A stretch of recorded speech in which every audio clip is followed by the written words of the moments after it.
দেখুন, পার্টি আমাকে 3বার ক্যান্ডিডেট করেছে। আমি কখনো টিকিটও চাইনি, পদও চাইনি। পার্টি মনে হয়েছে দেওয়া উচিত। माननीय अमित शाह प्रेसिडेंट ছিলেন, তিনি বলছেন नहीं नहीं बड़े लीडर को लड़ना चाहिए। আমি 6 মাস প্রেসিডেন্ট হয়েছি, 1 বছর আগে পার্টিতে এসে আমাকে বলা হয় ইলেকশন লড়তে হবে। পার্টির নির্দেশ মেনে নিয়েছি। হ্যাঁ, চয়েস জিজ্ঞেস করা হয়েছিল, আমি খড়গপুর বলেছিলাম অ্যাসেম্বলিতে। পরের বারে 3 বছর পরে আবার বলে ইলেকশন লড়ো, জিজ্ঞেস করা হলো, আমি মেদিনীপুর বললাম, জিতেছি। তৃতীয়বার আমাকে কেউ জিজ্ঞেস করেনি, পার্টি যা বলেছে আমি গেছি, রেজাল্ট আপনারা জানেন। তো সেই জন্য পার্টিকে আমি বলে দিয়েছি, আমাকে যদি আপনি ইলেকশন লড়তে বলেন আমি লড়বো। আর আমি তো সংগঠন করার লোক। প্র্যাকটিক্যালি আমি পার্টিকে বলেছিলাম 24-এ যে আমাকে যে দায়িত্ব দেওয়া হয়েছিল, আরএসএস পাঠিয়েছিল অর্গানাইজেশন করতে, আমরা 41% ভোট 19 সালে পেয়ে গেছি, 18টা সিট জিতেছি। তো এক প্রকার সংগঠন দাঁড়িয়ে গেছে, যেন আমাদের মতো অর্গানাইজারদের কাজ শেষ হয়ে যায়, এখানে অন্য জায়গায় চলে যাই আমরা। পার্টি আমাকে রেখে দিয়েছিল প্রেসিডেন্ট হিসাবে, সেই মুক্তি আমি 21-এর পরে চাই। তো আমার কাজটা প্রায় সংগঠনের শেষ হয়ে গেছিলো, হয়তো পার্টি মনে করেছে আর প্রয়োজন আছে, সেজন্য যা কাজ দেবে আমি করবো। তাহলে 26-এ খড়গপুরে বিজেপির প্রার্থী আপনি? না, এটা আপনিও বলতে পারেন না, আমিও বলতে পারেন না। পার্টির যে নির্বাচন কমিটি হবে, পার্লামেন্টারি বোর্ড আছে, তারা ঠিক করবেন। চাকরিহারা শিক্ষক শিক্ষিকারা দিবারাত্রি ধর্ণা কর্মসূচি দেখাচ্ছে দিল্লিতে, কি বলবেন? দিল্লিতে অনেকদিন ধরে যাবে বলছিল, আমার সঙ্গে যোগাযোগ আছে, ট্রেন বুকিং করার জন্য কথা হয়েছে। তো ওনারা লম্বা ওখানে একটা ধর্ণা দেবেন বলেছেন। তো তাদের সে অধিকার আছে, তারা কেন্দ্র সরকারের মাননীয় রাষ্ট্রপতির দৃষ্টি আকর্ষণ করছেন যে তাদের প্রতি যে ইনজাস্টিস হয়েছে, এই শিক্ষিত ছেলেমেয়েরা যারা পরীক্ষা দিয়ে যোগ্যতার আধারে চাকরি পেয়েছিলেন, তাদেরকে কিছু চোর নেতার দুর্নীতির জন্য চাকরি হারিয়ে পথে বসতে হচ্ছে। সেজন্য তারা গণতান্ত্রিকভাবে যেটুকু আন্দোলন করা সেটা করছেন, সমস্ত সমাজ তাদের সঙ্গে আছে। 21-এর মঞ্চে দাঁড়িয়ে অভিষেক বলেছেন যে 26-এর ভোটটা হয়ে গেলে আপনাদের সবাইকে দিয়ে জয় বাংলা বলা হবে। দেখা যাক, আমরা তো ওদের রামনবমী করিয়েছি, জয় শ্রীরাম বলিয়েছি, জয় বাংলা তো উপাসে হচ্ছে। আর যারা জয় বাংলা বলছে তাদের অবস্থা দেখুন, আবার উল্টো আন্দোলন শুরু হয়ে গেছে। পশ্চিমবাংলায় উল্টো গঙ্গা বইবে, কারণ পাপের ঘোড়া প্রায় ভরে গেছে। 21-এ বছরে একদিন ডায়াস্তরে ভাষণ দিলে হবে না, রাস্তায় নামতে হবে, মানুষের সঙ্গে মানুষ কী বলছে শুনতে হবে। বাঙালি বাঙালি বলে বাড়িতে পাঞ্জাবি বউ রাখবো আর বাঙালি বাঙালি ডায়লগ দেবো। বাংলায় কোনো মেয়ে নেই সুন্দরী যাকে বউ করা যায়, পাঞ্জাবি বউ আনতে হয়। বাংলায় কোনো যোগ্য ব্যক্তি নেই যে এমপি ক্যান্ডিডেট হতে পারে, গুজরাট থেকে, বিহার থেকে, উত্তরপ্রদেশ থেকে ক্যান্ডিডেট নিয়ে আসতে হয়। এখানে কোনো ভোটার নেই, বাংলার লোকেদের বিশ্বাস নেই, বাংলাদেশ থেকে রোহিঙ্গা মুসলিমদেরকে ভোটার বানাতে হয়। এখানে কোনো অভিনেতা অভিনেত্রী নেই যাই ভোট দিতে পারে, বাংলাদেশ থেকে অভিনেতা অভিনেত্রী আনতে হয়। আর কি কি আনবেন ভাবুন, বাংলার মানুষকে আর বোকা বানাবেন না। ছোট করে ওই পার্টটা একটু ক্লিয়ার করে নিচ্ছি, তাহলে যদি আপনাকে দল অন্য কোথাও দায়িত্ব দেয়, ফের একবার অন্য জায়গা থেকেও রিলিফ ঘোষটা মানে আমি বলছি যে এই যে দেখা যাক কি হয়, সময়ে বলবে সব, তখন আমিও ডিসিশন নেব। না, একটাই প্রশ্ন যেটা বলতে চাইছি সেটা হচ্ছে যে আমরা তো গত লোকসভাতে আসন বদলের পরিণতি দেখে নিলাম। বিজেপি যত কথা বলেছিল আসন বদল করেছে, দেবশ্রীকে উত্তরবঙ্গ থেকে মালা রায়ের এগেনস্টে এনে দাঁড় করিয়ে দেওয়া হয়েছে। এগুলো নিয়ে আপনাদের মধ্যে তীব্র আপত্তি ছিল, কিন্তু আপত্তিটাকে আমল দেওয়া হয়নি, তার ফল পার্টি হাতে নাতে পেয়ে গেছে।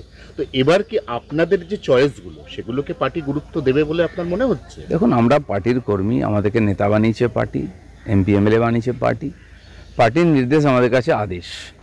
তো সময় এলে সব ঠিক হবে। আর আমার মনে হয় পার্টি ওটা এক্সপেরিমেন্ট করেছিল, সফল হয়নি, বাকি পার্টি ভাবছে। আসলে পাড়ায় পাড়ায় এত সমস্যা, এত মারপিট, পাড়ায় পাড়ায় টিচারের নাম দিয়ে চাকরির নাম করে টাকা নিয়েছে, কাটমানি, তারপরে এর জন্য কি বলে আপনার লক্ষ্মী ভাণ্ডারের জন্য কাট, এইসব নিতে নিতে পাড়ায় পাড়ায় এত সমস্যা, অন্যরা চেষ্টা করলেও সমাধান করতে পারবেন না, সব জায়গায় মারপিট হবে, কলার ধরবেন নেতাদের সমাধান করতে গেলে। তাহলে কি আপনি মনে করছেন যে পাড়ায় পাড়ায় নেতারা যাবে না সাহস করে? না, যাবেন না তো, কতজন গেছে বলুন না, যায় কেউ? ওই 21 জুলাই এতে আসে, বাকি কোনো নেতাকে দেখতে পান? আর যে সবচেয়ে বেশি আলো করে বসে থাকতো কেষ্ট তাকে উঠতেই দিল না ডায়াসে। এই তো পরিস্থিতি, কতজনকে লুকোবেন আপনি আঁচলের তলায়? এই ডাকাতদেরকে মানুষ জবাব চাইবে, কলার ধরবে। এবং এরপর মমতা ব্যানার্জির হাতে পার্টিও নাই, সরকারও নেই, সমস্ত হুলিগানদের হাতে চলে গেছে। আপনি একক ইয়েতে সংগঠনের জোরে খড়গপুরে যে ভিড় করেছেন তা অত্যন্ত উল্লেখযোগ্য, এবং সেটা কিন্তু রাজ্য রাজনীতিতে নজর কেড়েছে। মানে আপনার তো কয়েকদিন আগেও একটা ডাইলেমার মধ্যে ছিল, আপনি থাকবেন কিনা, আপনি যাবেন কিনা, কিন্তু খড়গপুরের লোক সংখ্যা দেখে কিন্তু অনেকের মাথা ঘুরে যায়। না দেখুন, ভারতীয় জনতা পার্টির কর্মীরা পরিস্থিতি যাই হোক তারা আছেন, হয়তো সক্রিয় নাই, তারা পার্টিতে কাজ করতে চান, তারা বাংলায় বিজেপিকে ক্ষমতায় আনতে চান, এটা আমার মনে হয়েছে, তাই আমি ডাক দিয়েছিলাম। তো আমাদের সাংগঠনিক জেলা খুবই মজবুত সংগঠন আছে, মেদিনীপুরের সবচেয়ে এগিয়ে আছে বাংলার মধ্যে। জেলার নতুন সমস্ত টিম তৈরি হচ্ছে, তারা মনে করলেন যে অনেক দিন কোনো বড় প্রোগ্রাম হয়নি, হোক, এবং আমাদের সেই সাথী যারা শহীদ হয়েছেন তাদের শ্রদ্ধাঞ্জলির নাম করে সবাই এসেছিলেন। নিঃসন্দেহে এটা খুব আনন্দের। বর্তমান বিজেপি কোথায় আছে এটা হচ্ছে তার একটা নমুনা মাত্র। দেখুন, পার্টি আমাকে 3বার ক্যান্ডিডেট করেছে, আমি কখনো টিকিটও চাইনি, পদও চাইনি, পার্টি মনে হয়েছে দেওয়া উচিত। माननीय अमित शाह प्रेसिडेंट ছিলেন, তিনি বলছেন नहीं बड़े लीडर को लड़ना चाहिए।